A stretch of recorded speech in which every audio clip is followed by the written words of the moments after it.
Hinterkaifeck, footsteps in the snow, sounds in the attic, Germany 1922. The night the farm went silent.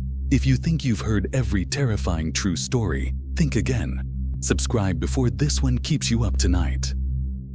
On March 31, 1922, in the quiet Bavarian countryside, smoke rose faintly from the chimney of the Gruber family farm. From a distance, nothing seemed wrong. The animals were fed, the cows milked, and the chimney's thin line of smoke whispered signs of life. But inside that farmhouse, no one was answering the door. No one was seen again. The Gruber family, Andreas and Cecilia, their daughter Victoria, and her two young children, were known by their neighbors as hardworking, isolated, and a little strange. Their home, Hinterkaifeck, stood half hidden by thick trees, the nearest village a long walk away. In the cold German spring, silence was common, but this silence felt wrong. Days earlier, Andreas had told friends about footprints in the snow leading to the house, yet none leading away. They also found a newspaper lying on their kitchen table, printed in a town no one from Hinterkaifeck had ever visited. Then the key to the front door disappeared. That night, they began hearing footsteps in the attic. Andreas searched, lantern in hand, but found nothing. No tracks in the dust, no animal, no stranger, just shadows. By the next evening, the sounds grew louder. Footsteps, soft dragging, a faint creak as if someone was moving just above the children's room. Victoria begged her father to call the police. He refused, insisting it was the wind or rats. But neighbors later said Andreas's eyes looked haunted. He told one friend, "Something is wrong in this house." 3 days later, when no one saw the family, neighbors finally entered. Inside the barn, under a thin layer of hay, they found what they would never forget. The Grubers were gone, but the house was still alive. When the neighbors finally stepped into the Hinterkaifeck barn, the air was cold and still. The wooden beams creaked softly under their boots. It was unusually quiet, too quiet for a working farm. The animals watched them silently, as if waiting. One of the men called out for Andreas, then for Victoria. There was no reply, only the faint hiss of wind sneaking through cracks in the walls. Near the middle of the barn, beneath a scattered heap of hay, they noticed something strange. The ground looked uneven, freshly disturbed. When one of the men lifted his pitchfork and began clearing the straw, he froze. A dark shape emerged, fabric, then skin. He called for help, his voice cracking. Together, they uncovered what looked like a human arm. By the time the hay was cleared, 4 bodies lay before them. Andreas, his wife Cecilia, Victoria, and her young daughter. The little boy and the maid Maria were later found inside the house.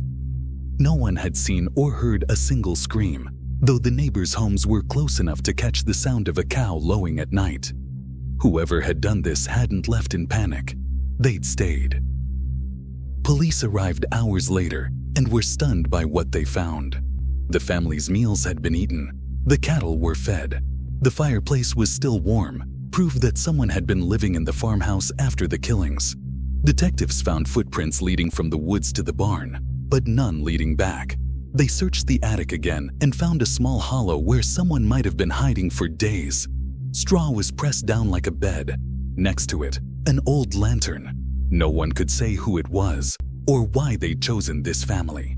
But the tracks in the snow, the silent animals, and the kept fire all pointed to something chilling. Whoever came to Hinterkaifeck didn't come to steal. They came to stay. Days before the farm went quiet, the Grubers had all begun hearing the same thing. Slow, deliberate steps crossing the attic floor when the house sank into darkness. Every creak made the walls seem to breathe, and every whisper of wind through the rafters carried a rhythm too human to ignore. Victoria tried to convince herself it was the old beams shifting with the cold. Her mother prayed louder than usual, whispering verses into the dark. Andreas, though stubborn, stopped sleeping through the night. He would light a lantern, climb the ladder to the attic, and shine the dim glow into corners that always looked recently disturbed. Hay flattened, dust brushed away. Nothing ever moved in the light, Yet every morning they'd find small things out of place. A stool shifted, a hatch unlatched, a faint smell of smoke when no fire had been lit. One night, the youngest child, Cecilia, ran crying into her mother's arms. She said someone had been whispering through the cracks in the floorboards above her bed. When Andreas checked, he found only a faint outline in the dust, bare footprints leading toward the attic wall and vanishing into shadow. From that night onward, the noises grew bolder, heavy thuds in the hallway when everyone was together in the kitchen, a chair dragging across the floor upstairs. And once, when Victoria awoke in the dark, she thought she heard quiet breathing just outside her bedroom door, slow, steady, and waiting. By morning, she was pale and shaking. "There's someone here," she whispered to her father. He wanted to answer, but something in him already knew. The house was holding its breath. Whatever had been moving above them had grown confident. That night, for the first time, the footsteps didn't stop in the attic. They came down the stairs. The last night at Hinterkaifeck was colder than any the family could remember. Wind pressed against the windows, carrying faint howls from the woods. The house groaned under its own weight, and the oil lamps flickered as if warning them to stay awake. But exhaustion had already settled deep into their bones. Victoria tucked her children beneath thick blankets. They asked if the man upstairs would be quiet tonight. She didn't answer. Downstairs, Andreas sat by the dying fire, staring into the glow as if it held the answers. The missing key, the strange newspaper, the footprints in the snow. He had tried to make sense of it all. But now, the silence felt heavy, like the house itself was listening. Sometime past midnight, the cows began to stir. Hooves shifted restlessly, chains rattled against wooden posts. Andreas rose from his chair, lantern trembling in his hand, and stepped into the corridor. Behind him, the wind stopped. Not a single sound followed, only the steady beat of his boots on the floorboards. From her room, Victoria thought she heard the barn door creak open.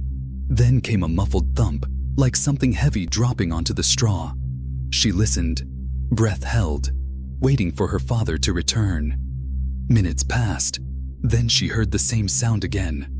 Slow, dragging steps, this time coming from outside her window. The handle on her bedroom door turned once, then stopped. She clutched her children tighter.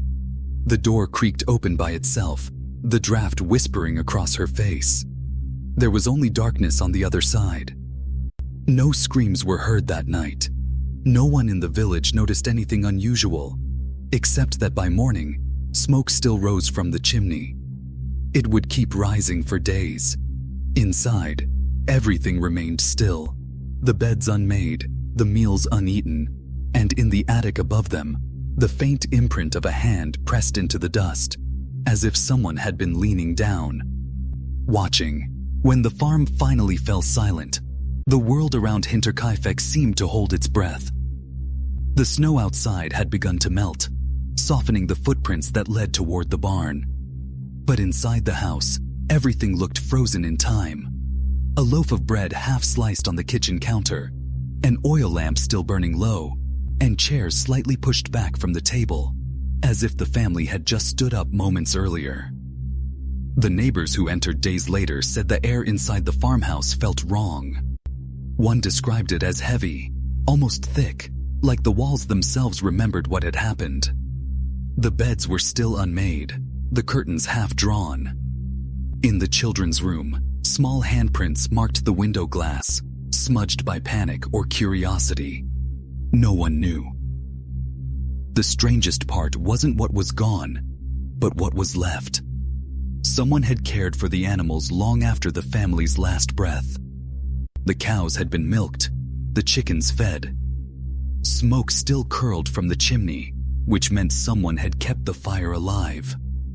Whoever had done this hadn't run away into the woods. They had lived there, quietly, in that same house, surrounded by the very walls that hid their crime. When friends and strangers came to see what was left, they found more questions than answers. Some swore they heard faint footsteps in the attic while standing in the yard below. Others claimed the tools in the barn seemed to move between visits, as if someone was still at work when no one was watching. Even years later, people who passed the abandoned farmhouse would see the faint flicker of light in the upper window, long after it should have been dark. The farmhouse was eventually torn down.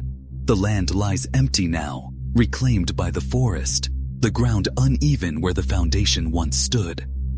But even today, visitors say that when snow falls thick and quiet over the field, they can see faint impressions in the whiteness. A trail of footsteps leading toward where the farmhouse used to be. None ever lead away. The story of Hinterkaifeck remains unsolved, a wound time refuses to close. Some call it madness. Others whisper it was something darker, something that lived in the quiet between walls and never left. And if this story kept you awake tonight, remember, silence can be the loudest sound a house ever makes. Because sometimes, the things we think are gone are only waiting for night to fall again.